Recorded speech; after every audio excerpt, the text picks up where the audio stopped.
민수기 33장 1절부터 37절 말씀입니다. 이스라엘 자손이 모세와 아론의 지휘를 받아 부대를 편성하여 이집트에서 나와서 행군한 경로는 다음과 같다. 모세는 주님의 명에 따라 머물렀다가 떠난 출발지를 기록하였다. 머물렀다가 떠난 출발지는 다음과 같다. 이스라엘 자손이 라암셋을 떠난 것은 첫째 달 15일, 곧 6월절 다음 날이었다. 그들은 모든 이집트 사람이 훤히 보는 앞에서 팔을 휘저으며 당당하게 행군하여 나왔다. 그때의 이집트 사람은 주님께서 쳐 죽이신 자기들의 맏아들들의 장례를 치르고 있었다. 주님께서는 이집트 사람이 섬기는 신들에게도 큰 벌을 내리셨다. 이스라엘 자손은 라암셋을 떠나 숫곳에 이르러 진을 쳤다. 숫곳을 떠나서는 광야가 시작되는 에담에 이르러 진을 쳤다. 에담을 떠나서는 비하이롯으로 돌아갔다. 바알스본의 동쪽으로 가서 믹돌 부근에 이르러 진을 쳤다. 비하이롯을 떠나서는 바다 한가운데를 지나 광야로 빠졌다. 에담 광야에서는 사흘길을 들어가서 마라에 이르러 진을 쳤다. 마라를 떠나서는 엘림으로 갔다. 거기에는 샘이 12곳이나 있고 종려나무가 70그루나 있어서 거기에 진을 쳤다. 엘림을 떠나서는 홍해 부근에 이르러 진을 쳤다. 홍해 부근을 떠나서는 신광야에 이르러 진을 쳤다. 신광야를 떠나서는 독가에 이르러 진을 쳤다. 독가를 떠나서는 알루스에 이르러 진을 쳤다. 알루스를 떠나서는 르비딤에 이르러 진을 쳤다. 그러나 거기에는 백성이 마실 물이 없었다. 르비딤을 떠나서는 신의 광야에 이르러 진을 쳤다. 신의 광야를 떠나서는 기브로 탓다아와에 이르러 진을 쳤다. 기브로 탓다아와를 떠나서는 하세롯에 이르러 진을 쳤다. 하세롯을 떠나서는 림마에 이르러 진을 쳤다. 림마를 떠나서는 림몬베레스에 이르러 진을 쳤다. 림몬베레스를 떠나서는 림나에 이르러 진을 쳤다. 림나를 떠나서는 리사에 이르러 진을 쳤다. 리사를 떠나서는 그헬라다에 이르러 진을 쳤다. 그헬라다를 떠나서는 세벨산에 이르러 진을 쳤다. 세벨산을 떠나서는 하라다에 이르러 진을 쳤다. 하라다를 떠나서는 마켈롯에 이르러 진을 쳤다. 마켈롯을 떠나서는 다앗에 이르러 진을 쳤다. 다앗을 떠나서는 데라에 이르러 진을 쳤다. 데라를 떠나서는 미가에 이르러 진을 쳤다. 미가를 떠나서는 하스모나에 이르러 진을 쳤다. 하스모나를 떠나서는 모세롯에 이르러 진을 쳤다. 모세롯을 떠나서는 브네아간에 이르러 진을 쳤다. 브네아간을 떠나서는 호라깃갓에 이르러 진을 쳤다. 호라깃갓을 떠나서는 욥바다에 이르러 진을 쳤다. 욥바다를 떠나서는 아브로나에 이르러 진을 쳤다.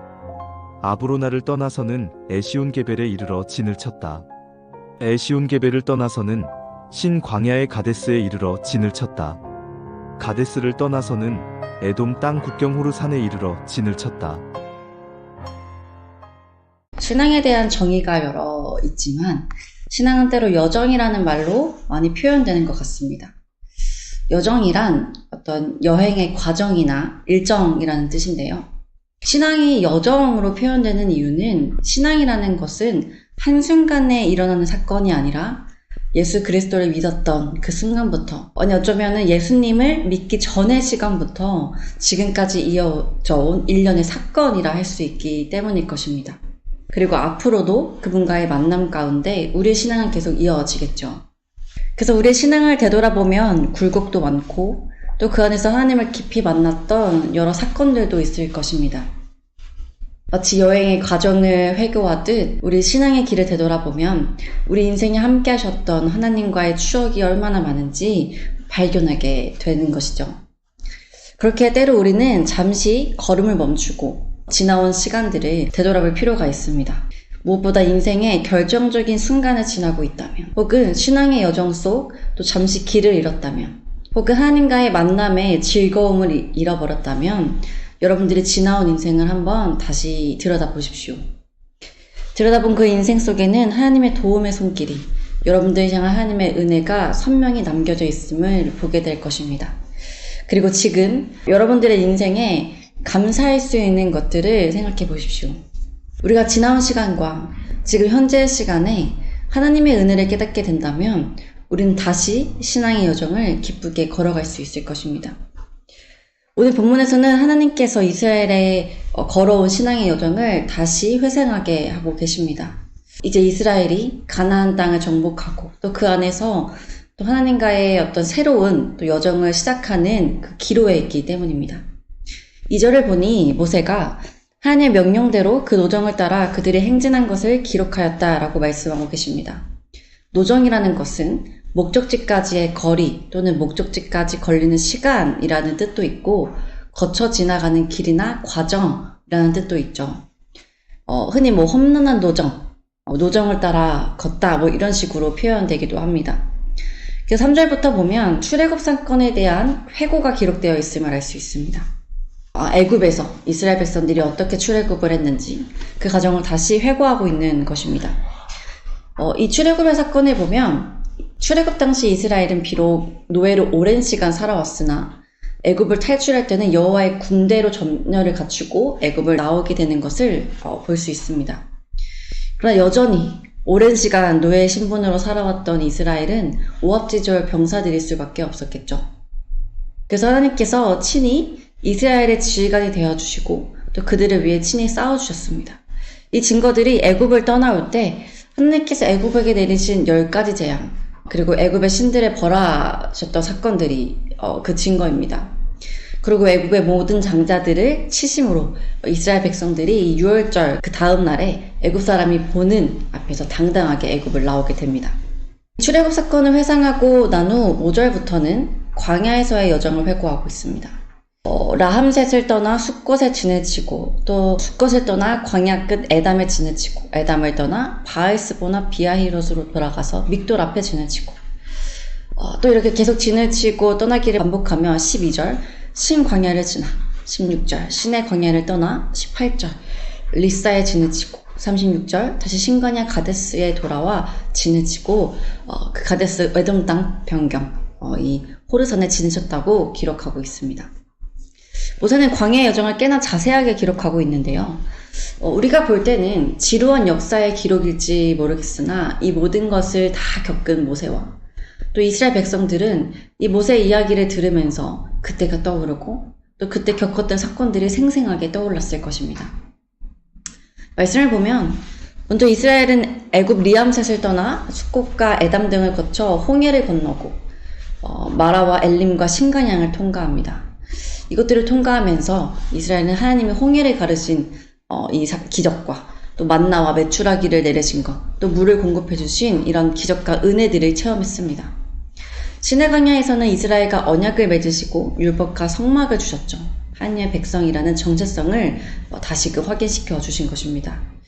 그리고 18절에서는 림마에 지내셨다고 기록하고 있는데 이때는 바란강에 도착했던 시점으로 보고 있습니다.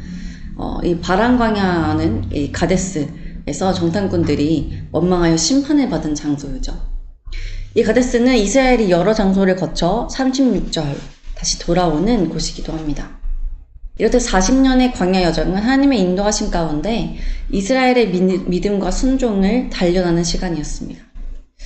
하나님께서 모세를 통해 출애굽 사건과 이 광야 사건을 다시 회고하며 그 여정을 다시 기록하신 이유가 무엇일까요? 우리가 서두에 함께 나눈 것처럼 우리의 신앙은 여정입니다. 우리가 지나온 그 신앙의 여정을 되돌아볼 때 그 안에는 우리를 향한 하나님의 은혜와 사랑이 가득함을 보게 됩니다. 우리가 그것을 볼 때 우리는 다시금 앞으로 나아갈 힘과 위로를 얻게 되는 것이죠. 하나님께서는 이스라엘 백성들에게도 그들이 지나온 그 여정을 다시 돌아보게 하심으로 그들이 걸어온 길 속에 하나님께서 신실하게 그들과 함께 하셨음을 말씀하고 계십니다. 그 순간을 지나올 때는 원망이 나오고 하나님의 뜻을 다 알 수 없어 방황하며 불안해했던 그 시간들을 다시 돌아보니 그 한순간도 이스라엘 떠나지 않고 신실하게 이끌어오신 하나님의 은혜의 시간이었음을 깨닫게 하신 것이죠. 그래서 앞으로도 이스라엘과 하나님께서 그렇게 함께 하실 것을 약속하고 계신 것입니다. 뿐만 아니라 이 여정들을 돌아보아 이제는 더욱 하나님을 신뢰함으로 그들의 미래를 하나님께 온전히 맡기라는 뜻도 담겨 있을 것입니다. 사랑하는 여러분, 여러분들의 삶은 어떻습니까? 여러분들의 삶 가운데 하나님의 신실하심이 묻어 있습니까?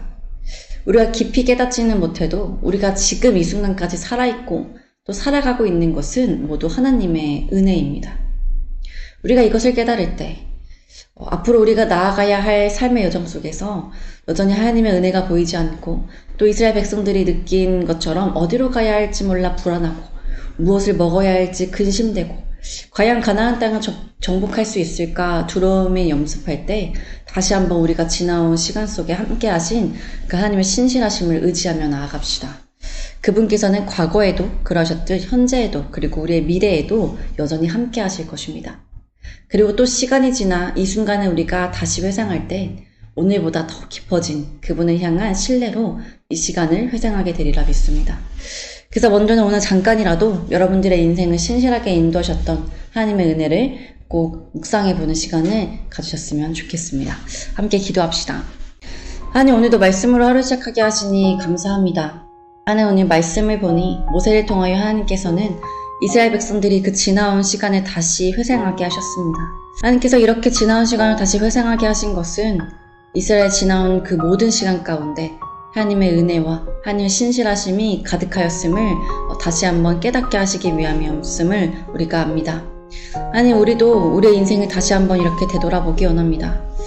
혹시나 지금 인생에 방황을 하는 청년들이 있다면, 또 중요한 인생의 결정을 해야 하는 청년들이 있다면, 혹은 신앙에 있어서 회의감을 느끼고 또 하나님과의 그 만남 가운데 즐거움을 잃어버린 청년들이 있다면 더욱 자신들의 인생을 돌아볼 수 있는 그 마음을 허락하여 주옵소서. 우리의 시간을 되돌려 우리의 인생을 돌아보면 하나님이 우리를 사랑하셨고 또 하나님께서 우리를 품으셨고 또 하나님께서 신실하게 그 모든 걸음을 인도하셨던 것들을 우리가 깨닫게 됩니다.